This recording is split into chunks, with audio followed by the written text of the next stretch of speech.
This is WWE superstar Drew McIntyre, and you're listening to the WWE Podcast. The champ is the one that everybody wants, me. It's going to WrestleMania. Claymore! Austin 316 says I just whipped your ass. This is my iron. You're going to acknowledge me. Hey everybody, welcome to the Week in Review. It is Saturday. Yes, it's Saturday, October 4th, 2025.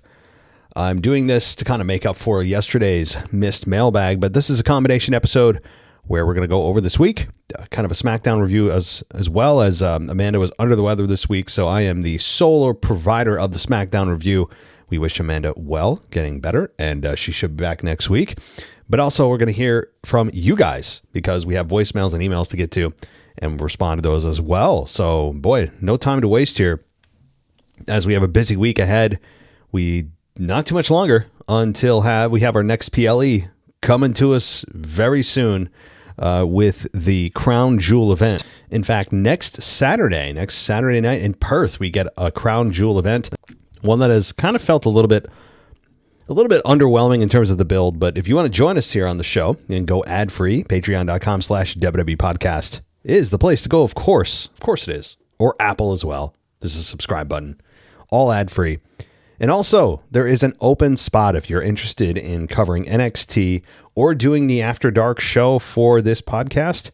Send me an email, mailbag@wwepodcast.com. Send me a quick 5-minute clip, and we'll discuss it. It's certainly a possibility. If you do have some experience in audio, great. If you don't, well, still send me a message at mailbag@wwepodcast.com if you want to discuss a little bit further on what we're looking for NXT and or doesn't have to be both. It could be just one. The After Dark show, which is an adult version of the show, can really be about anything, pretty much anything, almost anything. But there. All right. Well, let's get into it because there's a lot to talk about on this show. As we get SmackDown, we're going to start with SmackDown. We'll get to the emails and voicemails a little bit later. But let's start with SmackDown as we had this from Cincinnati, Ohio. It was at the Heritage Bank Center. And Michael Cole welcomed us, and Cody Rhodes comes out. Booker T's on commentary. As you know, he's not my favorite, but he's on commentary. And we then had Bronson Reed and Braun Breaker walk to ringside. Paul Heyman's there, and they all hopped on the apron. And suddenly Randy Orton popped in to the ring from off camera, and Heyman introduced the Vision members. He said they didn't come out here to Cody. Instead, they wanted to speak to Orton. And he hadn't been returning their emails, calls, and texts. Okay, like who's emailing somebody to get a hold of them?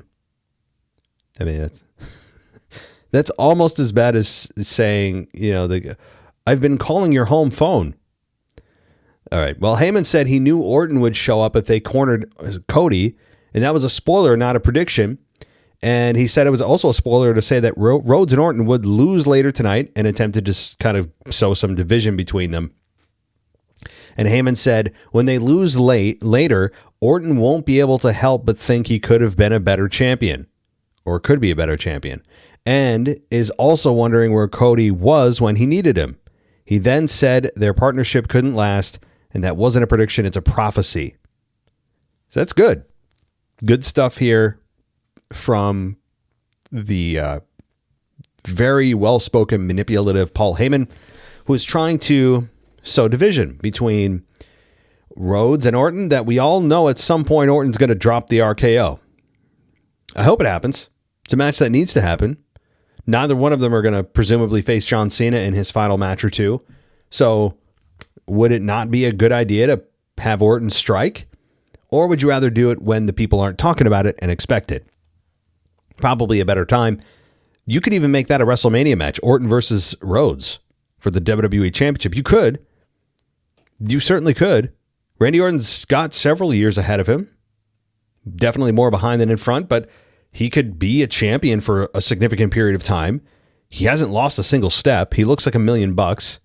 He's done a great job conserving his body, conserving his bumps, being very strategic about how many bumps he takes and when and how. And Cody Rhodes and Orton have a hell of a history. So I would say wait on that. Wait till it's a little bit less expected, a little bit less talked about, and have Orton strike at that point. Then you could have a WrestleMania match between the two, given the really good promos you'd have, the deep story that they could pull from decades ago with legacy and their history that many of us don't know about backstage. And they could do a lot. Okay. So we then had Tiffany Stratton shown outside earlier in the day, and Miz ran into Carmelo Hayes backstage. And Miz complained about Carmelo not having his back last week, and Melo replied that he's done having his back because he was always in his way. He said they were done and told Miz that he was done, or that he was being nice about it because normally he shoots first. And then we had Sami Zayn in the arena, and he was going to face an open challenger. And it was Carmelo Hayes who came out and said he'd already done this thing before, but the difference this time is he doesn't have anybody holding him back, referring to The Miz. And Melo told Sammy that they both know how great he is, and tonight in Cincinnati, he's the best he's ever been. And before Melo could walk to the ring, Miz comes from behind, hits a skull-crushing finale on the stage on Melo, and that's when Aleister Black walked out and took the spot that Melo was trying to take for the United States Championship Open Challenge match. So we officially get the Miz versus Carmelo Hayes. We all know how this one ends. Carmelo Hayes is going to go over in whether it's a one match, two match, or a trio of matches. Ultimately, the winner of this war will be Melo. It has to be Melo. And it's good that he's breaking out here, because as it's fine. It's just fine with him with the Miz. He needs to be on his own, and he has yet to find his footing. This could be the first foothold that he gets on the roster where people could go, hey, okay, I get what he is, who he is. I know why I'm supposed to like or not like him, and I guess we're supposed to like him. And he has a great opponent to work with in The Miz, a very skilled opponent, one that I don't think gets a lot of credit, although I don't think he's as good as many legends think he is from a fan perspective, which I'm sure means nothing. But I think that he's a great first real opponent for Melo on the roster to have an actual rivalry with, that he gets, singles attention on with the promos on his own. He's not being held back. He doesn't look like he's being crutched by anybody. This to me is his first real one, and I'm fine with it, even though I know the outcome of it. So Sami Zayn versus Aleister Black is actually the match that takes place because they don't trust Aleister Black to ever be on the microphone. And really good match here. The match, of course, ends with Sami Zayn beating Aleister Black, but it was a longer match than I thought. 15 minutes and 17 seconds. The finish was Black delivering some kicks and a back elbow in the corner. Black avoided a Helluva kick and landed a Meteora out of the corner and then got another near close fall. He then sold frustration, backed into a corner, and lined up for a Black mass kick. That's when Damian Priest appeared at ringside and provided a distraction for Black, and Sammy used that to deliver a hell of a kick and a Blue Thunder Bomb for the victory. And still, your United States champion, Sami Zayn, beating Aleister Black, as I said, in 15 minutes and 17 seconds. After the match, Sami Zayn celebrated as Damian Priest looked kind of pleased with himself, and Priest then cleared off the commentary table and pulled Black to ringside, and he picked Black up and delivered a razor's edge through the announce table, which is good. I mean, Priest, he needs a little bit of revenge after all the Black mass kicks he's taken and probably all the dental work that he's had to be serviced to because of all the Black mass kicks, which is, as I've said, I've seen a lot of finishers in my day. A lot of them. Right? Some bad looking ones, some good looking ones that look devastating, but are safe. I have never been a proponent of the Black mass kick. It looks awesome. He delivers it awesome. However, it to me looks such high risk that there's such a small window of error that in fact, there is no window for error. There's no margin for error. I would never want to take that finish ever. Never. Give me, even the sweet chin music is better. It's more controlled. It's less violent. Give me sweet chin music all day long versus the Black mass kick. Give me a stunner. Give me a tombstone. Give me a pedigree even. I'm not even talking about the big cushy pillow kind of finishers like Cody Rhodes and the big ending from Big E and all the ones that just are just horrible looking. These are the ones that I would take. I would like literally name any finish and I would take it over the Black Mass. And that's actually kind of a compliment, as I said, to Aleister Black, who delivers it in a violent way that makes it look believable. But boy, oh boy, like, yeah, I understand that he does as little damage as possible, but the way that he delivers it and how little error he has, there's too high of a risk of you're going to bust my teeth or my jaw. You know, it just is. All right. That's just my own personal issues here. But also Damian Priest.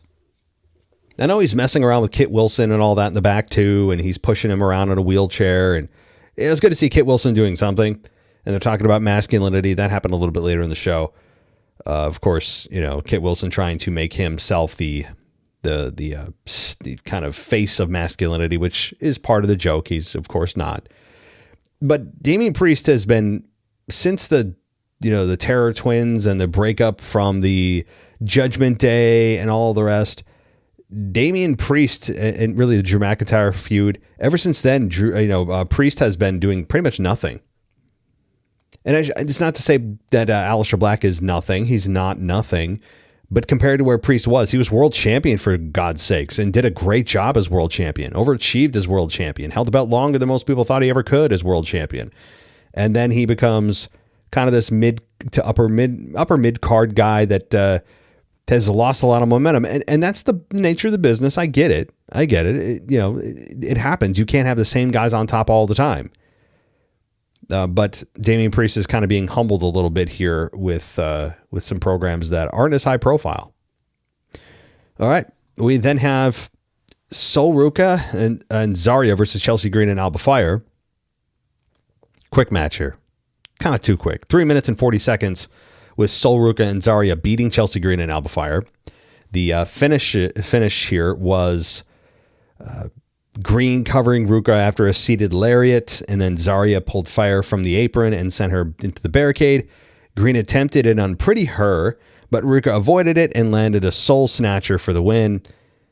Now, I will say the soul snatcher finish name is clever, although suggestive, if you get my drift. Maybe it's because my mind's in the gutter, but I'll leave it at that for the potential young ones listening to this. So I mean, Sol Ruca and Zarya, not much to say here. Chelsea Green does what she normally does. She's entertaining. Alba Fire and her work well together. Sol Ruca and Zarya just trying to get minutes on screen to give themselves exposure is really all the point of them being on screen is, and they work well together too. But too quick. I mean, this is what I'm talking about. You can't have women's matches, particularly women's tag matches, be this quick. You need to give them 10 minutes. That's just my take, because how do you expect somebody to go maximize your minutes? You're barely getting any minute. You're barely getting minutes plural, much less 4 women trying to eat up 3 minutes and 40 seconds to give themselves some kind of exposure on national television. Kind of difficult to do. That's unfair. I mean, I don't care if it's the men's division, the women's division. I don't care. This is the downside of, when the WWE doesn't have anything for you, there's nothing on the line. We're giving them something. Yeah, I understand it's better than nothing, but boy, it's barely better than nothing. All right. We had a video package recapping what happened to Roman Reigns at the conclusion of Raw, and he was advertised for Monday, which is good. Can we just say, though, that there's no draft anymore? Like, there never really was to begin with. Even the day after the draft was over a couple of years ago, there was no real draft because everybody was always coming over with no explanation and rules that never really mattered, and people coming over, and there was no security, and then there was security, and then there's not. It was just a crap show from the beginning, but it has since really, really degraded into there is truly nothing. There is truly nothing to be said about them having a brand split. I guess it's just over. I think that's where we're at. I'm pretty sure. I'm not hammering from them for not following the draft rule because I don't think the draft is even in effect anymore. Until, of course, we're notified that it is. We'll see. So we had Orton and Rhodes reiterating backstage that they had each other's backs, and Nick Aldis was in the ring for the contract signing. between Tiffany and Stephanie Vicaire, and he brought out Stratton first, and both women were exchanging very intense looks, and Vicaire told Tiffany she respects her and called her a great champion. She said she knows she's only been champion for 2 weeks, but she has no plans to lose any match, and said the best woman would win next week. Stratton replied that ever since Vicaire got signed, she was waiting for her opportunity to face her. It doesn't matter where they are in the globe. It would always be Tiffy time. Womp. Both women signed the contract and held up their titles. As Stratton was about to leave, she was attacked behind by Julia. Kiana James had a microphone and said they had a business proposal for Vicaire, and they proposed that she sign on with Kiana James and her representation. And she claimed that Julia outshines Tiffany on SmackDown, and with her help, she would become Crown Jewel champion. Tiffany recovered and ambushed James and Julia, and the two champions made quick work of James and Julia. So that's that. I mean, Vicaire is supposed to come off as this respectable champion, and that's true. I mean, again, this is an exhibition match. You're not going to have any role changes from babyface to heel or heel to babyface because nothing's actually on the line. It's an exhibition for two top champions. There's really, I don't want to hear about the Crown Jewel Championship. We all know it means absolutely it means less than dog crap. It's nothing.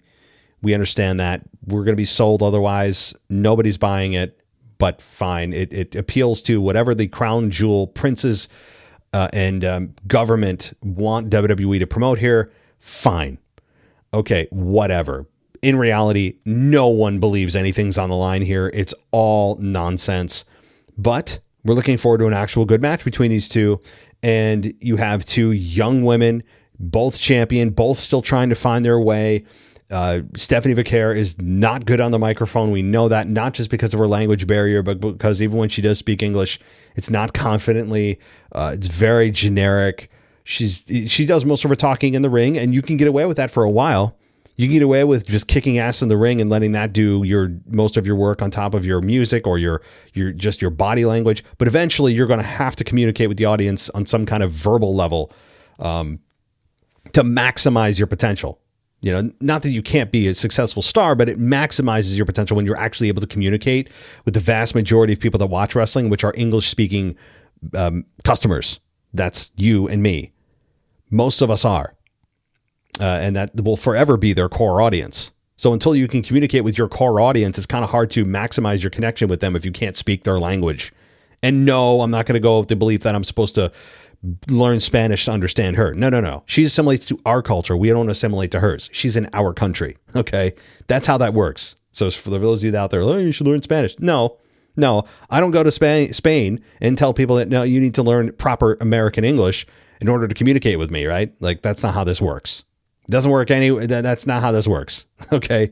But what I will say also about Stephanie, and this is kind of on a side note, as you know, I go on these kind of weird tangents or rants or talk about things that most people aren't and get kind of annoyed by things that most people aren't getting annoyed by. And I don't even know if I'm annoyed by this so much as I don't know. I'm not even surprised. It's maybe disappointed or off-put. Off-put's probably a much better way to phrase this. Stephanie Vicaire has recently shown off her tattoo on her back. It's on the back of her neck, going down to like her mid-back, kind of center. And there's no other way to read and interpret what she has imprinted on her body forever. And it's very demonic, very dark. There's no other way to interpret it. It is just, it's demonic. And if you don't care about that thing, then great, cool. Then this segment is not for you. And I understand these people are playing roles and playing people and playing characters, and I understand all that. But when you imprint a very dark symbol on your body forever, a very large dark symbol on your body forever, that changes how I view you. And I understand she's a wrestler, and I'm not wishing any ill will on her. I wish her all the success, but it just changes how I view that person, even though she's playing a character. It cuts through the performance stuff. It cuts to personality, who she is as a person. And that to me it's changed how I view Stephanie Vaquer. For those that I'm sure are very concerned and interested in my personal opinion about Stephanie Vaquer, it just does. I mean, so could take a look at for yourself. Google it. It's available everywhere. I mean, it's just not a picture that's hard to find.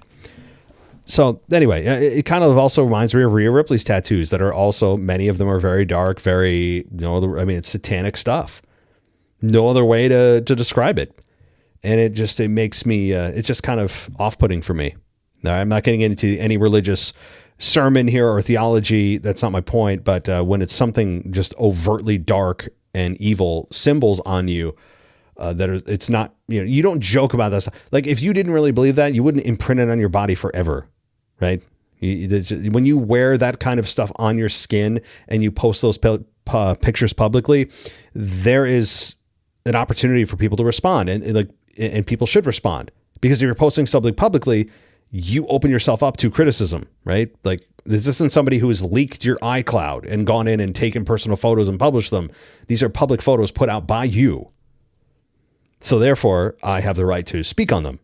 And if I don't like them, and I don't agree with what she's done, but obviously she could do whatever the hell she wants. But now I can respond in kind about how I view somebody, just as you can, right? Anybody listening to this can. But Rhea Ripley's done kind of the same thing. And there's this transformation picture too floating around about with Rhea Ripley and how she used to look and how she looks now. If you look at her previous photos and how she looks now, I know a lot of people love the mommy look and the dark lipstick and the dark kind of goth, dark everything, tattoo everything. I know a lot of people like that, especially the women. And yeah, I get a lot of backlash anytime I criticize how she's transformed. Personally, and I'm sure a lot of guys would agree with me on this, not all, but some would agree with me that the more feminine, natural look is a better look for just generally for women. I don't know where women have gotten into this idea that they're going to attract more men.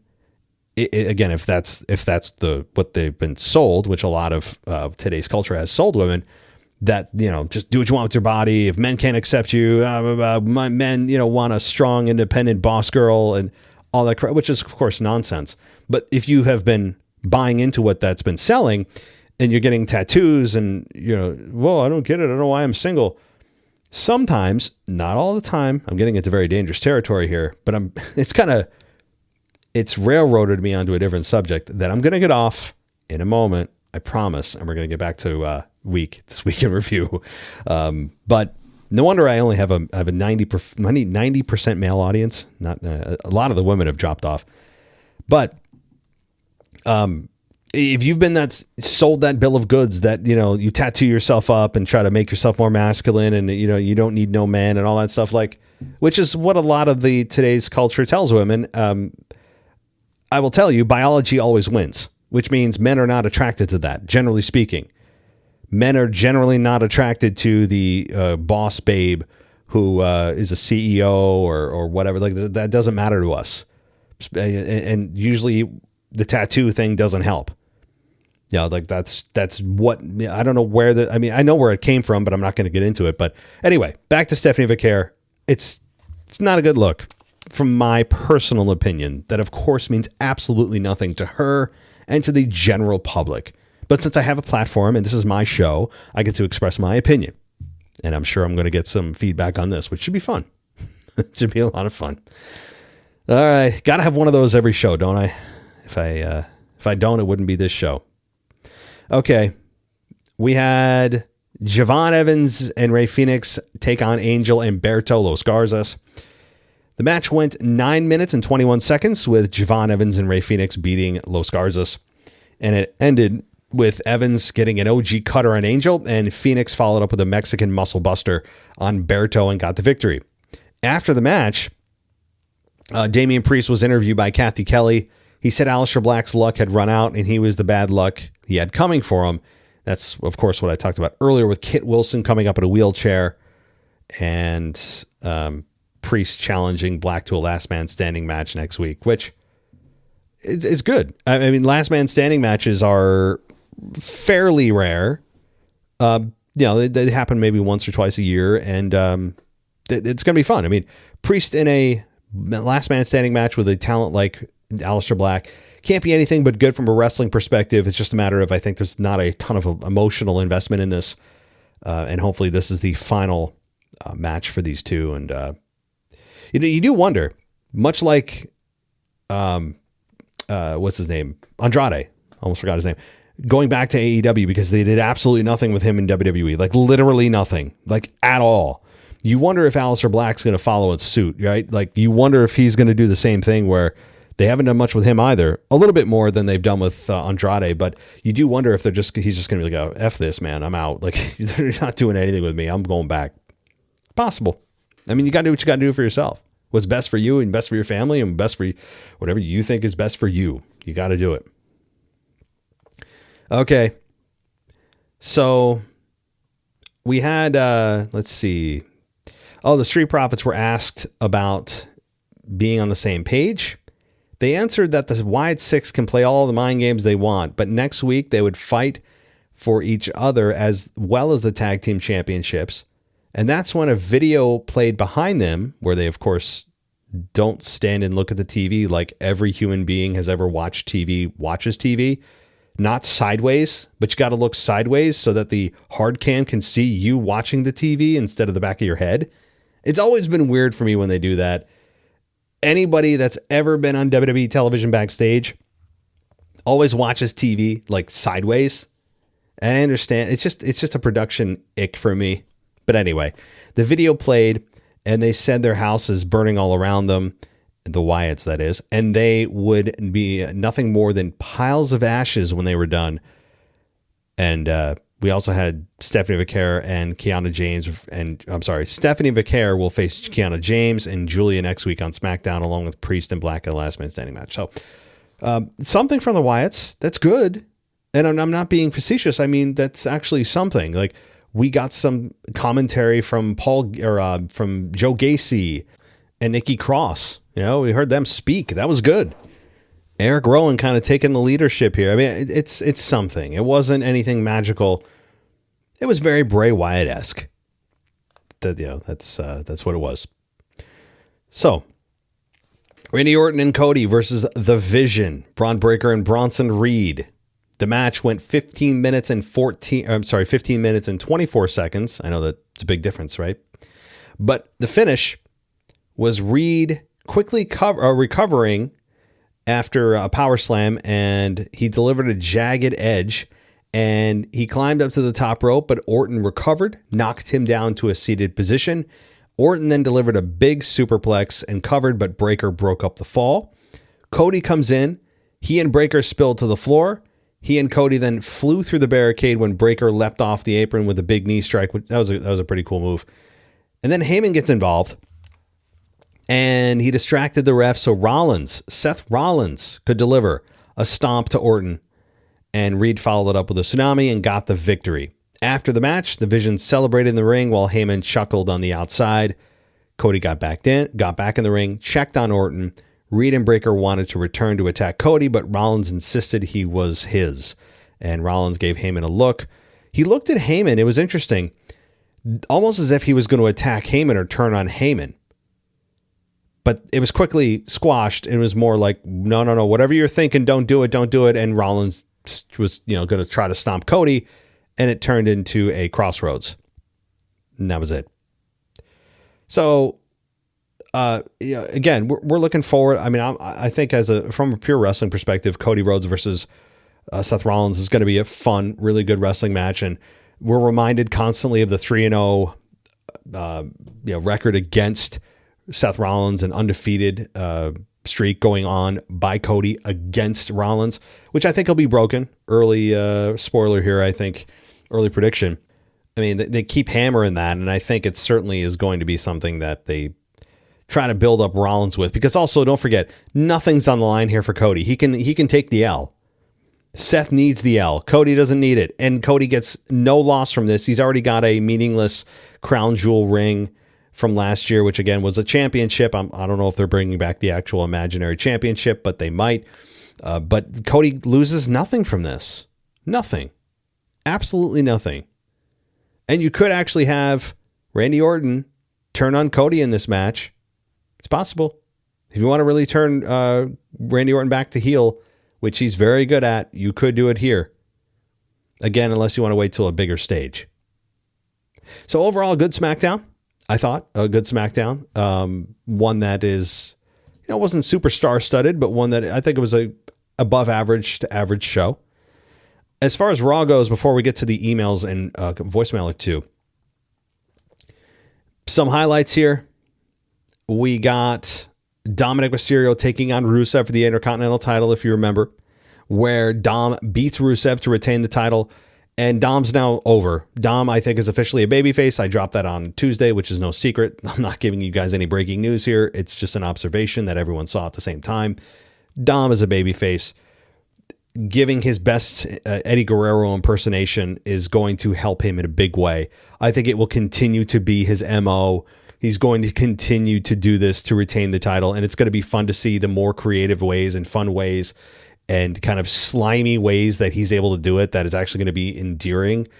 So I'm looking forward to how he does this moving forward. I don't want them to screw around anymore with him as a heel. There's nothing left to do with him as a heel. Fans have booed him for years now. It's over. We got it out. It's now time to turn him into a babyface, which I think they did on Monday night. So then we had Bayley take on Raquel Rodriguez, with Raquel beating Bayley. And after the match, we had Bayley do her usual identity crisis thing. And we had Lyra, which I'm sure a lot of you loved, in her mini skirt, about to go out to the nightclub, instead take a detour and stop at the arena to interfere here and help out Bayley. And then let's see, LA Knight beats Kofi Kingston. We had, let's see here, Cody and Seth Rollins in a kind of a, I wouldn't say a shoot promo, but a nice kind of wrestling promo here to build to their match at Crown Jewel. And then we had AJ Styles and Dragon Lee beating Los Americanos, Bravo and Rayo. We then had Jey Uso and Jimmy Uso, the Usos. Yes, the Usos, who beat Braun Breaker and Bronson Reed in a tornado tag team match. But the bigger story here, of course, is Roman Reigns coming back to WWE after a short break from being destroyed by Bronson Reed. So, big week in WWE, I'd say. I mean, nothing epic, but it's a nice build towards the event coming to us on Saturday. Okay, let's go. Let's get to the emails, everybody. Let's get to those emails. We'll start with patrons, as we do, because patrons get priority. This is Andrew from Flint. I'm guessing Flint, Michigan. He said, "It's been a couple weeks since I wrote in. Life's been busy. I'm sure you can relate."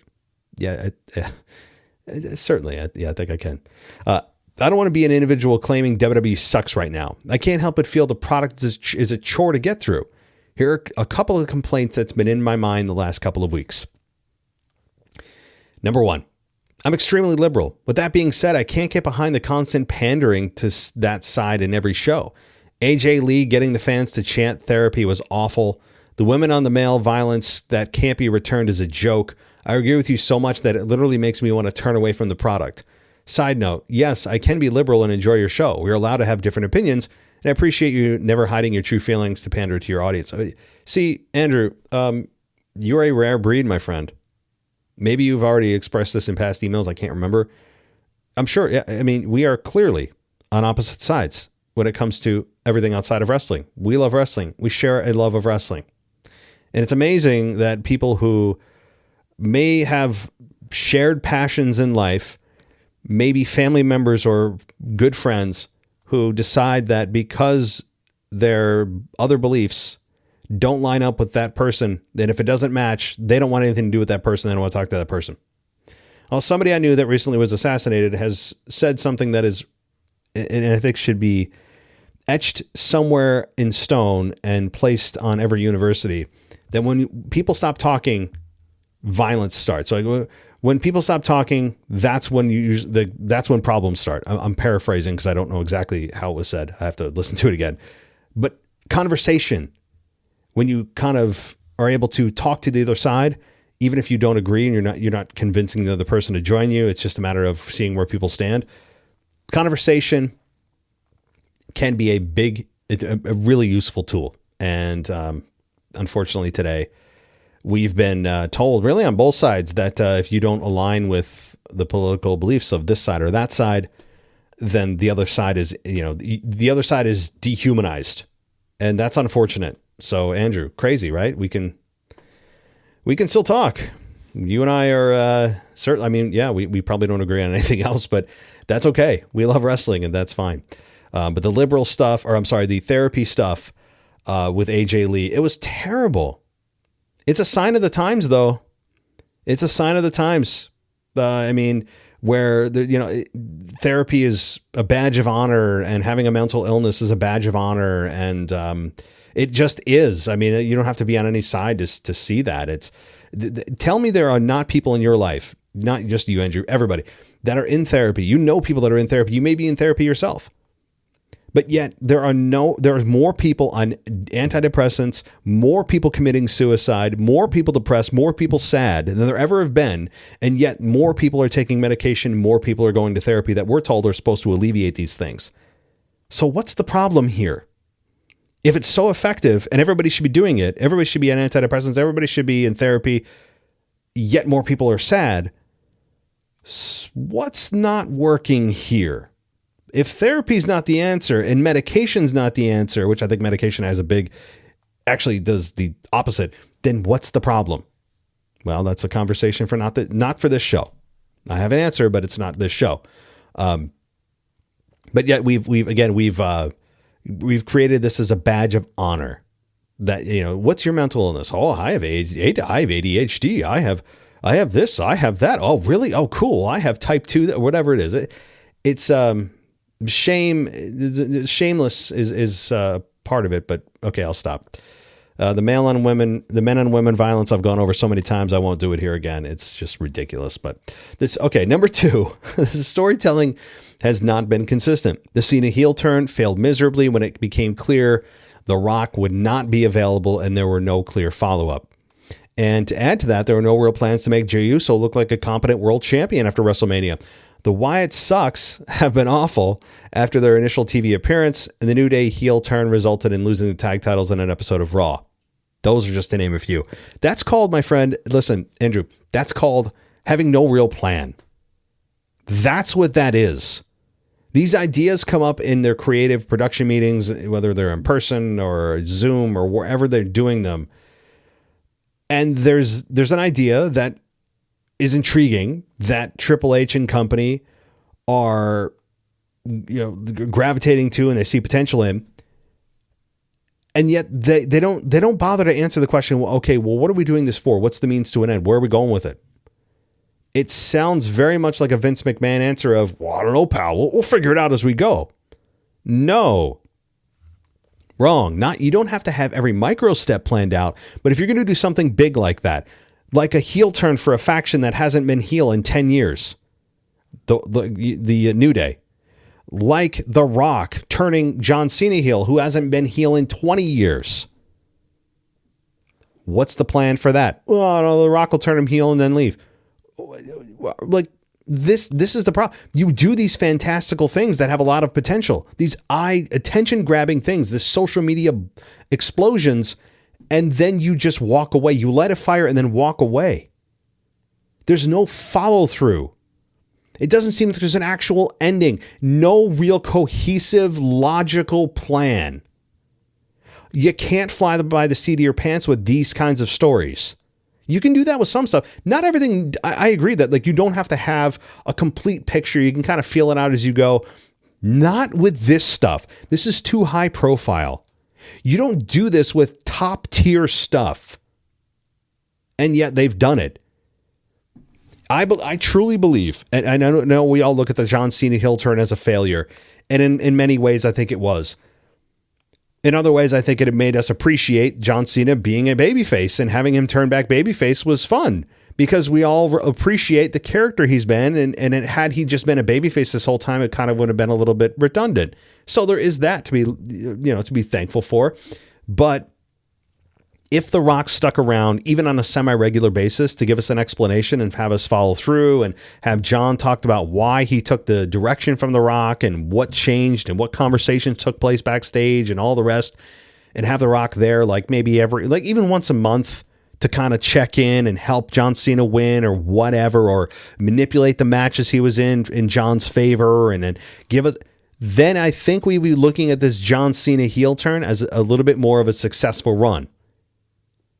But the fact that you have the biggest star in the world, one of the biggest wrestling stars of all time, just walk away with no explanation and then tell us that it's not about him when he did the thing, it's a slap in the face to all of the WWE fans. I don't want to hear it. There's no excuse.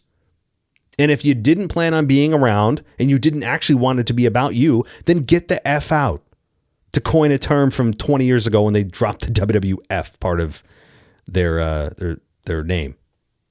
So, yeah. Okay, you're getting me fired up, Andrew, on several topics here. Okay, Cody Rhodes is becoming stale. I'm seeing individuals like Drew McIntyre and LA Knight becoming jobbers when they are more interesting. Well, Cody Rhodes does seem to be at a, no pun intended, a crossroads. He seems to be in a place where he needs to do something, whether it's stay babyface and kind of reignite the fan base behind him, or maybe we go down the heel turn path that is eventually coming. Don't forget, Cody Rhodes is going on nearly 3 years as a babyface now. Very successful run, made a lot of money. Good for him. But it does seem to be getting closer here to like a big change is needed. Cody Rhodes, even in his first run as champion, he was not fun. He was very boring. The overcoming of Roman Reigns at WrestleMania 40, as fun as that ending was, that many people, I think, oversell for the ending with Triple H, or rather Undertaker being involved, which really made no sense. I don't agree with that. But I understand the kind of nostalgic feel to that whole ending. I get it. It would have been Austin's moment, but they put Taker in there. Even that run, though, after he took it from Roman, after Roman lost it nearly 4 years later, it was very underwhelming after that. He didn't do much with it. It was very much, he would show up, cut a promo. He had his title defenses, but you knew because he just won it from Roman Reigns, for the love of God, he wasn't going to drop it. So it became kind of like, cool, Cody's champ. Yeah, I mean, Cody Rhodes just generally, I think, is not an interesting character. And I'm trying to speak as objectively as I can. I don't see Cody Rhodes to me is not a fun character. He's got fun entrance music. I'll give you that. I think it's a big reason for his success is his entrance music, because it's like ultra babyface. And yes, he has energy in his promo and his pyro and all the rest. And he had a famous, I think his dad was in wrestling too. I don't know. Maybe I could be wrong on that, but somebody said one time that Cody Rhodes' dad was a wrestler. I don't know. I have to Google it, but he has that going for him. And but I don't think he's so put together and always wearing suits. He even wears suits on his bus for his podcast that he does. I'm guessing he does them at Raws when he's there, or SmackDowns when he's there on his bus, and he just records them on his bus, and he has time with the guys before the shows to cut the, I get it. But are you really walking around all day in a god dang suit? I don't get it, man. It feels so phony. It feels so fake. It's like you're an imposter. We all know you are, but you don't think that we're smart enough to see through it. That's what I really despise about the Cody character, but at least his stupid dog isn't floating around. We don't have to watch him walk his dog from his tour bus to Gorilla before his match. All right. There. You hit me on point 3. I'm going to be, I'm going to need to take a shower after this conversation. I'm getting heated up. All right. The mid-card belts, final point here, for the women are a joke. Julia makes me want to turn off my TV. The Intercontinental belt is literally being used as a prop to make division look more daunting. Yes, I'll continue to watch. I love WWE and it's important in my life. Some things need to change. Andrew from Flint. Well, thank you again, Andrew, for hitting on really every one of my points, or every one of my like trigger points, I guess. But the women's mid-card, hey, you don't need to tell me. The WWE couldn't manage even the small amount of women's championships that they had before they introduced ones that they know they couldn't manage. They're like, you need to show us that you can manage the ones that are there properly. Give them enough time, enough of minutes in the ring, promo, intriguing character. Like, easier said than done. I get it. I'm not saying it's easy, but until you get that down and you have a precedent set for championships for women, you can't introduce more and expect a better result, because you're already not doing a good job with the ones that are there. Again, the top women's championships, the WWE and world titles, they've done a decent job. From time to time it was forgotten, but generally it's been a positive for both. But the women's tag titles, we all know, are a horrendous, 9 times out of 10, they've been a horrendous kind of bring the division down type of, just an albatross on whoever took them. And then you introduce 2 more belts for the women. And what do you think the result's going to be? We're seeing it now. All right, Andrew, I got to stop reading your emails. All right. Thank you, buddy. All righty. Let's go to DJ. DJ's got 2 points.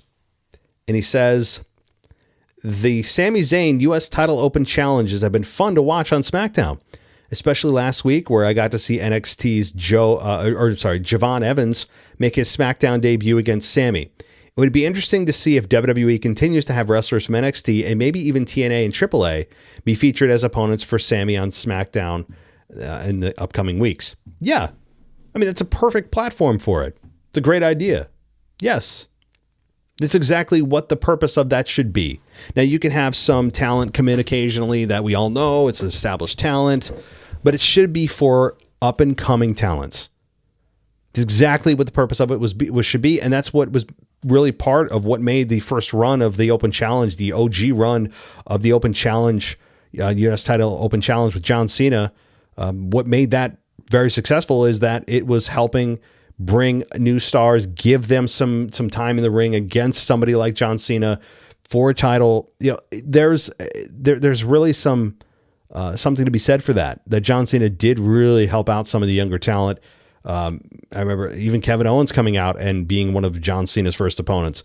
That really helped Kevin Owens. I mean, it's not to say that everyone that came in the ring with John Cena is now a big star. We all know that's not true. But to have a platform where if you're an up-and-coming star and you're like, hey, like, I just need that opportunity. I need that. I just need to get my foot in the door. I need to show what I can do.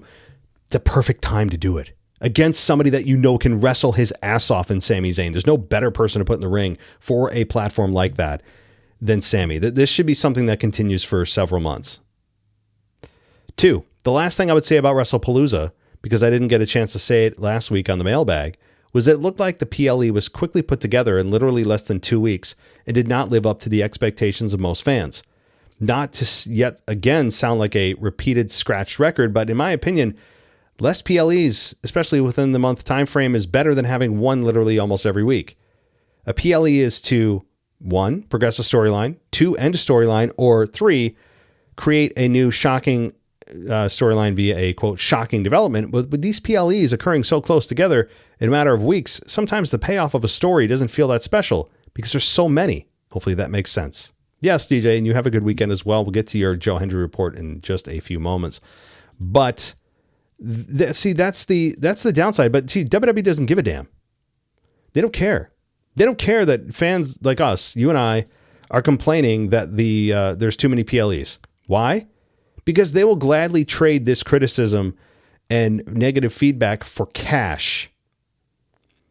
They will take our tears and our screams and our complaints and skip to the bank happily with a grin, because they're making more money by creating more PLEs. Now, is that a good long-term strategy? Probably not, because when there's more of something, whether it's a commodity or a service, it's worth less. That is a across the board universal truth. And when there's more PLEs, it's worth less. And also, when you're talking about trying to create stories, it doesn't give you time to build things to a nice crescendo. It doesn't give you enough time to really tell a good story. It makes you feel like you're rushing things, and things are just, things are too kind of structured, and it's not organic. So I can't sing that any louder there, DJ. I totally agree. Alrighty, let's get to Maxman. He says from Spotify, he says, I wanted to hear your thoughts on Seth's look. I thought after his heel turn, he would change his crazy rainbow robes to a more professional look, but it seems like he took his old suits and just repainted everything black. Just this past week, you haven't on Raw said, or I'm sorry, he had his shoulder pads. He reminded of Balthazar Brat from Despicable Me. Now that I think about it, they are not that different in terms of look. Yeah, well, first of all, I've seen Despicable Me 3. I haven't seen it in a while, but I'd have to see what you're talking about with that character. But to your point about Seth, it felt like for a while he kind of felt he was wearing something consistent for a week or two. It was like it was kind of a suit, more sharp look. And I was like, okay, we got something here. And then he went back to his just ridiculous. And he's wearing all black because that's just kind of how entertainment works. You wear black as a symbolic gesture to you're the bad guy. You're the anti-hero, right? Like that's what happens. But Seth needs to land on something. To me, his outfits, especially as a babyface, were just they were obnoxious. They weren't endearing. I don't know what he thought he was doing. It was just trying to be different for different sake. And when you can't land on an outfit, it's confusing to the mind. Like you see Seth Rollins' outlandish outfits, and I don't understand what's the desired reaction. What would Seth and company want us to take from the wild outfits? Just that we remember him or something? What, that he gets our attention? He's Seth Rollins. If he can't get our attention at this point, he's not going to get it.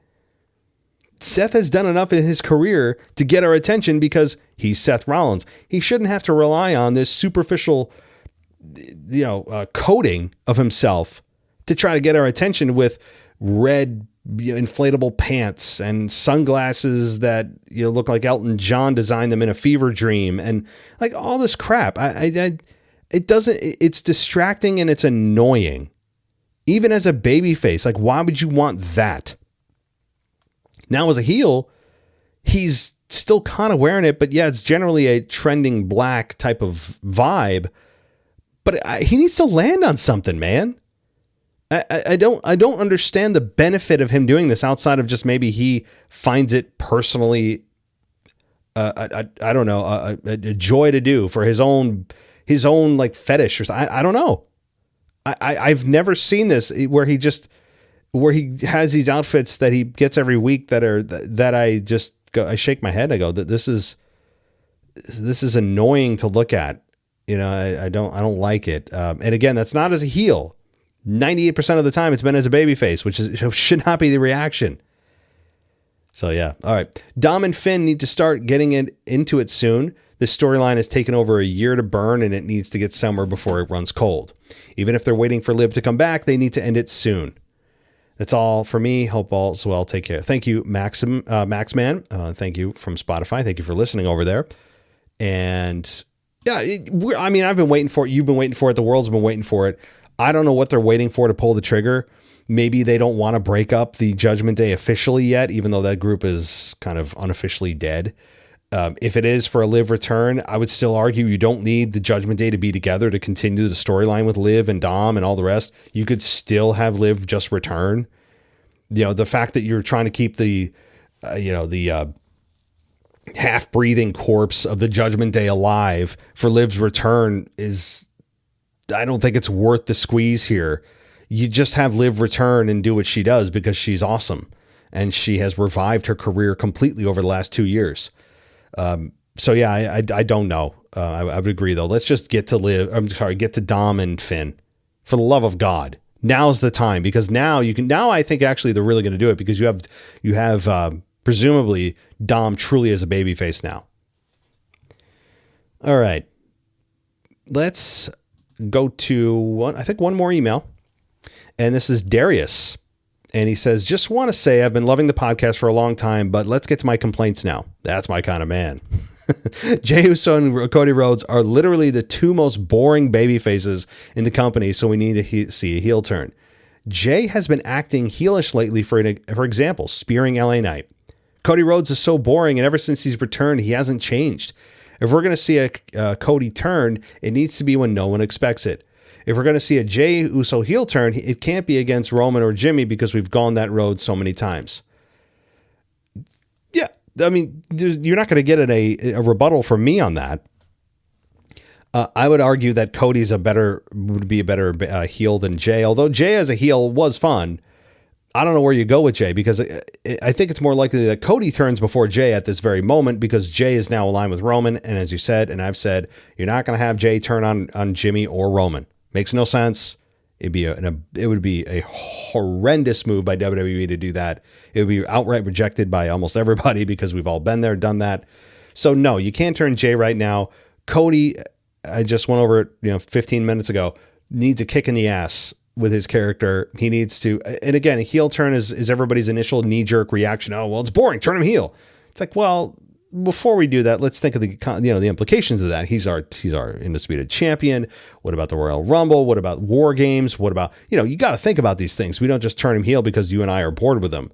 And I'm sure they are thinking like that. I hope they are. But I'm all for, if the stars are aligning, let's go. I mean, turn the SOB heel. I think it would be brilliant. I think Cody Rhodes would be one of the best heels we've ever seen. Second complaint is there's lots of underrated stars, and WWE is not doing anything with them. Look at Ludwig Kaiser. He's just being used as a mask guy to keep the El Grande story going, or Austin Theory has just disappeared as well. Thanks so much. Go Boston Celtics. Well, I don't watch basketball too much. I mean, I'll occasionally watch or catch up on what the Knicks are doing. I'm a very casual, distant Knicks fan. But yeah, I don't feel that passionately about basketball. However, sure, go Celtics. Now, yeah, Ludwig Kaiser, but you could argue that what Kaiser was doing before, was it really better than what he's doing now? I mean, El Grande Americano was taking on a life of its own. Granted, it's a storyline that most people are kind of bored with now, but I would argue, was doing something more relevant than he was prior to being one of the masked versions of El Grande Americano. That said, too, I would, once this story is done with El Grande Americano, give Ludwig Kaiser an actual run with, run at the Intercontinental title or something like that, or U.S. title.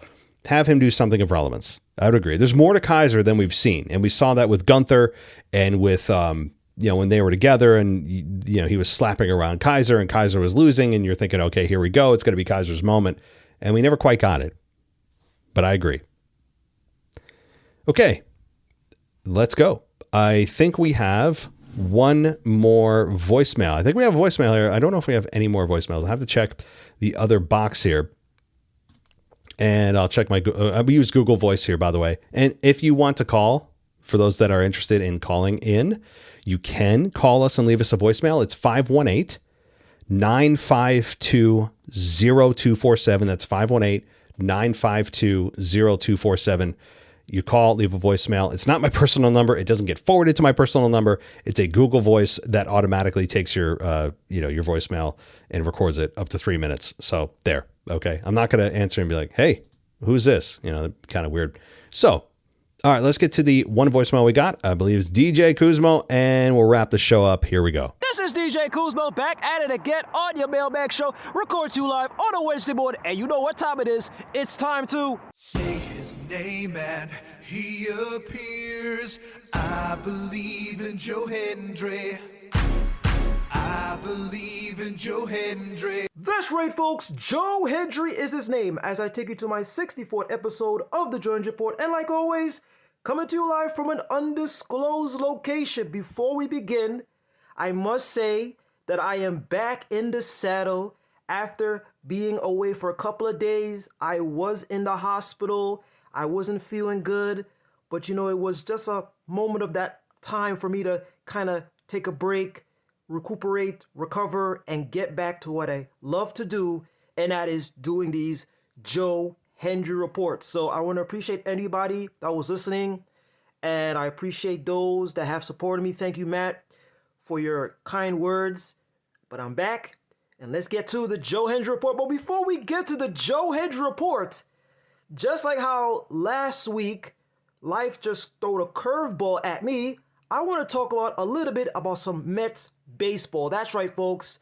The New York Mets are no longer contending for a playoff spot, as once again we get another epic collapse from the New York Mets. This past Sunday, they just needed to get the final win of the season against the Florida Marlins to get into the playoffs. And of course, they needed the Cincinnati Reds to lose so that the Mets could get to the playoffs. Unfortunately, we did get the Cincinnati Reds losing, but the New York Mets lost to the Florida Marlins in Florida with a score of 4-0. And that goes the season. A season filled with so much expectation. A season where the New York Mets had a payroll of over $341 million. We got Juan Soto. There was a lot riding on this season for the Mets to make it to the World Series, because last year the Mets was in the NLCS when they had the series against the Los Angeles Dodgers. A lot of things are to say about this season. The fact that the Mets, at one point, the New York Mets had a 21-game lead, and they had one of the best records in Major League Baseball in the month of June. But then all of a sudden, after the first half of the season, things started to come into play. There was a lot of issues with the pitching rotation and how guys just could not continue after the fourth and fifth inning. There were times where we had issues with our bullpen and we couldn't get strikeouts. So we had to get guys from AAA. We had to get the younger kids like Nolan McLean and Jonah Tong and even Brandon Sprouts to get these guys into the pitching rotation to see if that could make a difference. And yet again, the Mets squandered the opportunity. When they had the chance to, they kept losing and losing and losing. The lead started to dwindle as the Philadelphia Phillies took over the National League East, clinched the division. Now the Mets sit at a record of 83-79 with no playoff spot, as they will be watching the rest of the playoffs from the comfort of wherever they're going to be watching all of the playoffs. But I gotta say, this was a huge disappointment as a Mets fan. I don't know what's leading into next season, because there's got to be a lot of changes, especially with the pitching rotation. I don't know if it means that some of the guys are going to be traded, if they're going to bring in some free agents, because the pitching rotation needs to be fixed. The bullpen needs to be fixed. We brought in guys through free agency and they just could not execute. And now we're at this point where, there's a possibility that some of the guys like Pete Alonso, he might not be coming back next season to the New York Mets due to free agency. 2025 will be the season, will be the year that we'll all remember that the Mets had so many expectations to make it to the playoffs, to make it to the World Series, but everything came crashing down towards the end of the season. Now let's get to the Joe Hendry report, because this is not a baseball podcast. I want to take you to what took place last week on an episode of TNA Pro Wrestling as we were getting ready for Victory Road that week. We had a little digital exclusive video of Eric Young as he was confronting the Director of Authority, Mr. Santino Marella, as he was demanding a match. He wanted a match against Joe Hendry for Victory Road, and lo and behold, Santino Marella granted none other than Eric Young that match at Victory Road. And speaking of Victory Road, let's get to that, as this event took place last week Friday, live from Edmonton, Alberta, Canada. And we had the matchup of Joe Hendry versus Eric Young. But prior to the match, Joe Hendry got attacked backstage most likely he might have gotten attacked by Eric Young. So we see Eric Young comes to the ring as he is celebrating the fact that Joe Hendry most likely won't be able to compete in their match. However, as soon as Eric Young said his name, he did appear. Joe Hendry comes into the ring very furious as the match begins. However, as we fast forward to the tail end of the match, after when Eric Young delivered a low blow to Joe Hendry as Eric Young was distracting the referee, we then see Eric Young's former proteges, both Judas Icarus and Travis Williams, stopping Eric Young because Eric Young was tossing a couple of steel chairs into the ring to most likely try to end the match and get the victory over Joe Hendry. However, because of Judas Icarus and Travis Williams stopping Eric Young from doing that as he was about to get into the ring, that brief distraction gave Joe Hendry the much needed opportunity to regain his consciousness and deliver the standing ovation chokeslam, and 1, 2, 3. Joe Hendry gets the victory over Eric Young, and now we could say, could this be the end of the feud between Joe Hendry and Eric Young? Let's see what happens on the next episode of TNA Pro Wrestling. But I want to mention a couple of notable things that took place at Victory Road, especially what took place with Ash by Elegance. Ash by Elegance, formerly known as Dana Brooke. She came into the ring very sad, very tearful, and she delivered the news that she had to relinquish the TNA Knockouts Championship. But the thing was, nobody knew exactly why she had to do this, but this was something that I guess she might have been thinking about for the past couple of days, not to share what was going on in her personal life, but the fact that she had to do this, that she will not be able to compete, could this be a possibility that she's retiring from professional wrestling? I don't know. Because ever since she moved to TNA, Dana Brooke, aka Ash by Elegance, she has been a regular on TNA, and it just brought about her love for professional wrestling, because when she was in WWE, Dana Brooke was kind of treated as a joke, especially by the booker, Mr. Vince McMahon. But now with the sudden news that Ash by Elegance, aka Dana Brooke, having to relinquish the Knockouts Championship, Santina Marella came up with a genius idea to have a battle royal. And this battle royal, the final 2 women in the battle royal will compete for the vacant TNA Knockouts Championship. So immediately after when Ash by Elegance, aka Dana Brooke, had her announcement that she was going to relinquish the championship, we then had the battle royal. And the final 2 women in that battle royal was NXT's Kalani Jordan, and of course, the fan favorite, who is now starting to grow a little bit of a fan base, is Li Jiying. If you remember her from WWE, she was known as Xia Li. So later on in the show, we had the matchup of Li Jiying versus Kalani Jordan. I guess you could say NXT versus TNA for the vacant TNA Knockouts Championship. And after 15 minutes, we have a new champion, and surprisingly, it's Kalani Jordan from NXT. So now if we just keep that scoreboard check, we have 2 wrestlers right now from NXT that have TNA championships. The first one, of course, is Trick Williams with the TNA World Championship, and now we have Kalani Jordan of NXT with the TNA Knockouts Championship. And speaking of NXT versus TNA, I want to now take you to what took place this past Saturday, live from Fort Lauderdale, Florida. This was NXT's No Mercy. And one of the mentions that I want to just state on this episode of the Joe Hendry Report is a very interesting announcement by the general manager of NXT, Mrs. Ava Raine, as she made a big announcement that there will be the return, that's right, of WWE's Invasion. The last one took place 24 years ago, and that, of course, was in 2001, and that, of course, was WWE versus the Alliance. Ava Raine made the announcement that on Tuesday, October 7th, not a PLE, folks, just a regular episode of NXT on a Tuesday night, we will have NXT and TNA Presents Invasion.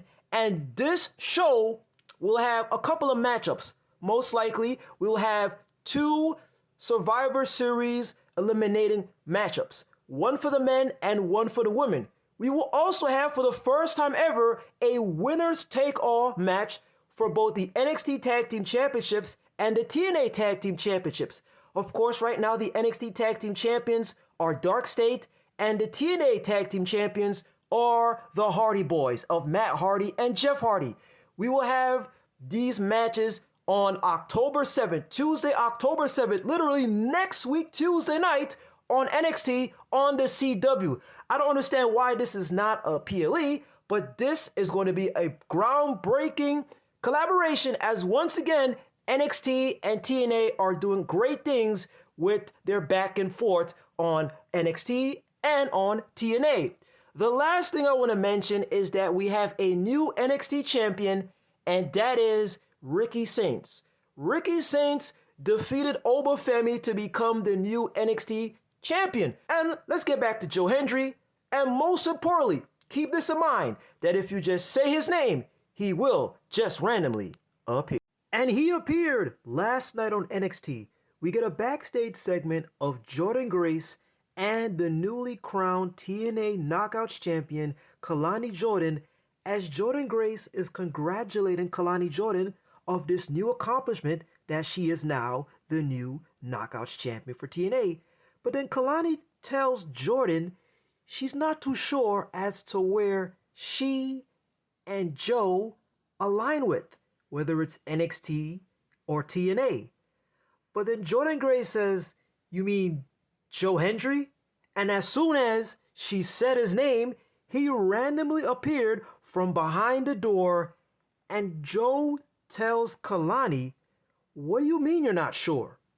He says, "Jordan and I," but as soon as Joe was about to continue what he was about to say, here comes Mike Santana as he interrupts and says that as we gear up for Showdown, Mike Santana says he's not going to leave anything up to chance with Joe Hendry and Jordynne Grace being a part of this 4-on-4. Joe then tells Jordynne Grace, "One of us have to get picked." Jordan tells Joe, "We have to be a part of this somehow." So far, these are the 2 teams for Team TNA and Team NXT as we head to NXT Showdown, which is not going to be called Invasion anymore. There's some issues with the name called Invasion, so now it's called Showdown.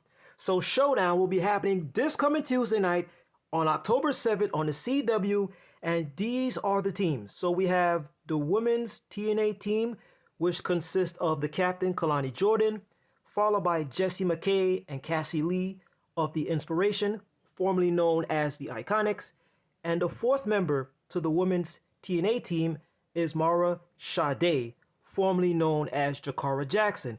So that is the women's TNA team. Then we have the women's NXT team, and that's also a team of 4, which features the captain in JC Jane, the NXT Women's Champion, followed by Lola Vice, Jada Parker, and Sol Roca, who is currently the NXT Women's North American Champion and the WWE Women's Speed Champion. Now we go to the men's side because we also have a 4-on-4 battle between the men's NXT team and the men's TNA team. For the men's NXT team, we have the captain, Ricky Saints. He is the NXT champion right now, alongside his co-captain, as I guess you could say, in Trick Williams, who is currently the TNA champion, followed by Miles Bourne and the young OG himself, Mr. Javon Evans, to round off the men's NXT team of 4. Then we have the men's TNA team of 4, and that consists of the captain in Mike Santana, followed by the former champion in Moose, the current TNA X Division champion in Leon Slater, and to round out this 4, we have the self-proclaimed king of TNA, Mr. Frankie Kazarian. These guys represent the men's TNA team. So we have the women's TNA team going against the women's NXT team, and the men's NXT team going against the men's TNA team. All of these are happening in a 4-on-4 Survivor Series elimination style matchup. Like I said, it's going to be happening this Tuesday night on NXT, on the CW. It's not appealing for some weird reason, and it is now called Showdown as opposed to what it was originally supposed to be called Invasion. We also have on the card itself, Mustafa Ali. That's right, folks. Mustafa Ali will be in an NXT North American Championship match against All Ego Ethan Page, which we have another NXT versus TNA matchup. Fourth matchup that we have on this card is a winner-take-all for both the NXT Tag Team Championships and the TNA Tag Team Championships, and that is the Hardy Boys of Matt Hardy and Jeff Hardy versus two members of Dark State. I'm going all in on TNA for this coming Tuesday night. I expect a sweep, a clean sweep against NXT, and it's TNA all the way. But getting back to Joe Hendry, if you always remember this, if you just say his name, he will just randomly appear. Always remember to believe, say his name. Always remember the words that Joe Hendry says anytime, any place, at any show. And most importantly, always remember to do this. Wave your hands from side to side and say, oh, I believe in Joe Hendry. Joe Hendry is so prestigious. Once again, this is your guy, DJ Kuzmo. Have a blessed week. Be kind to one another. Stay safe, my friends. Believe and peace. Well, DJ, might be the longest one in the history of the show. 16 minutes of a Joe Hendry report. However, last week you did miss it, so I guess that kind of makes things up. One thing, first of all, yes, Joe Hendry, I appreciate that. Mike Santana, I appreciate all of that. You keeping us updated on a show that, again, I think the majority of us aren't watching with Joe Hendry and what he's doing and the main roster transition that I think he's currently making right now. And you said too. So, going to be fun. Going to be fun next couple of months as he transitions into WWE's main roster, which will be, I think, in 2026 is what the latest reports are, early 2026. Probably the Rumble. I said that last year, but this time it's going to be like for real, not just a fleeting appearance. But keep us updated. Now, to your Mets, again, here's the MLB segment for the week. Yeah, I feel bad for you guys. I know as a Yankee fan that I'm told that I must hate the Mets, as I've said. I don't. I feel for you guys. You guys are the fellow New York team. I don't know why the hatred. I don't get it. I guess it's the big brother, little brother, and that's, you guys have always lived in the shadow of the Yankees and all the rest. I get the dynamic, but I organically don't feel hate for the Mets. Now, don't get me wrong. If it's the Yankees versus the Mets, and it's a Subway Series that we have during the year where it's 2 games at the stadium, 2 games and MetLife, whatever. Yeah, well, I want the Yankees to beat the Mets' ass, but that's it. Outside of that, like I actually don't want to see the Mets lose during the season. I want them to win so that we can have a Subway Series a la 2000. And would I want the Yankees to win then? Of course. But I don't understand the hatred for the Mets as a Yankees fan. And someone needs to explain me why I'm supposed to hate the Mets. What's the logic here? I don't get it. I'm trying to, and I can't, kind of muster up the hatred for the Mets. I don't get it. But I'm told that I'm just supposed to. And I don't know if that makes me a fraud or not. But hey, the Yankees have their own problems right now. Yes, we beat the Red Sox in the wild card. It was a brilliant performance by Cam Schlittler. We know that. It was an all-time performance.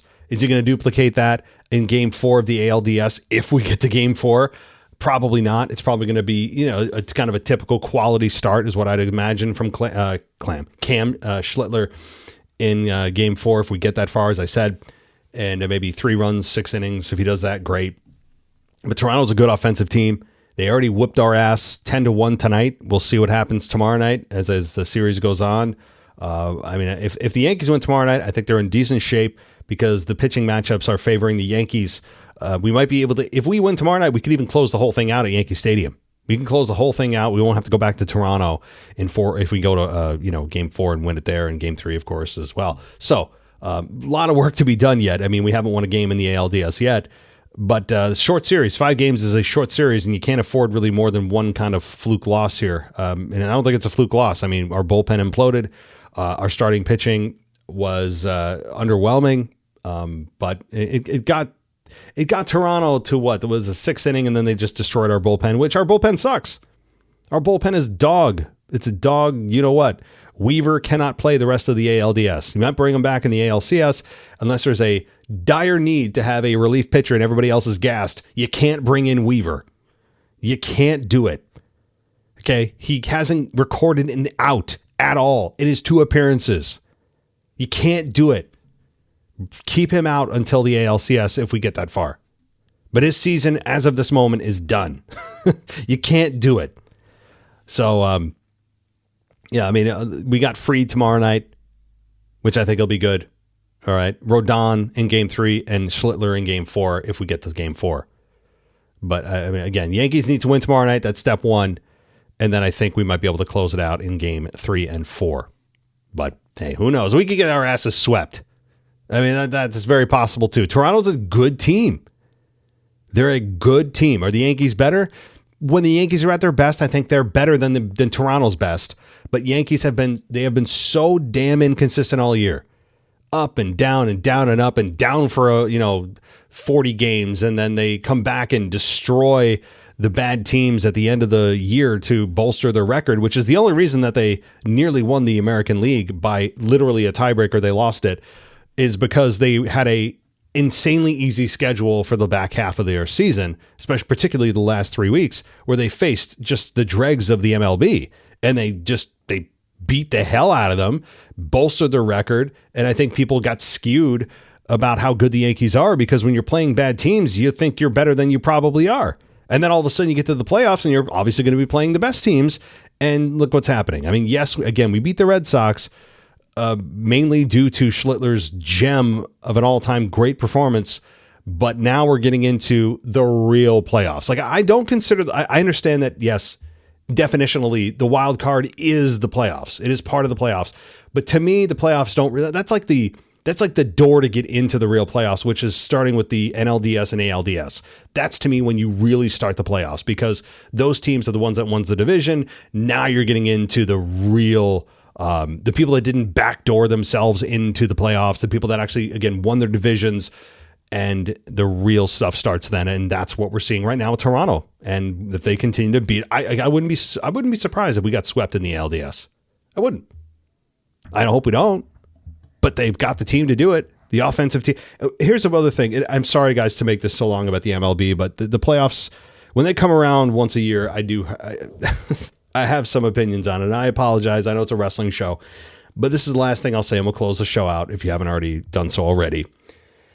The biggest thing, too, for us is not only is our bullpen a massive issue, starting pitching's actually improved over the last several months. It's the offense. The offense in the playoffs has seemingly disappeared for the Yankees in years past. Like, we get to the playoffs and they just disappear. And right now we have had the biggest, most imposing hitters do nothing. Essentially nothing. Ben Rice had a home run in the Red Sox series, but Stanton, nothing. Judge, nothing. Right now, Judge is getting on base, but he has yet to really come in and just hammer the ball. He struck out in a big spot tonight in the 6th inning with the bases loaded. Stanton strikes out, a guy that's usually kind of a sure thing in the playoffs. Ben Rice couldn't, hit the broadside of a barn tonight. He was fooled all night by that. What was he throwing? Was it a curveball or a knuckleball? It was just a bad night offensively, but also a bad night just generally in the playoffs for the offense. The offense has yet to even show up. So if the offense can show up, we can have a bad start or a bad bullpen game and still kind of slug our way through it if we get 8, 9, 10 runs. But that has yet to happen. The offense is a big problem right now because they have not shown up. So there. All right. I'm off to the MLB. There we go. And I'm done with the show. So thank you, everybody. Thank you, DJ. Thank you to everybody that emailed. I appreciate it. If you want to email us, mailbag@wwepodcast.com. Or as I said, join us on the Patreon side of things for everything ad-free at patreon.com/WWE podcast. I'll be back Tuesday night with your Raw review. Until then, guys, take care. We'll talk next time. Thanks for listening to the WWE Podcast. Don't forget to subscribe on your favorite podcast app so you don't miss a show, or head to WWEpodcast.com. And for all of these shows ad-free, head over to patreon.com/WWE Podcast. Until then, we'll see you next time.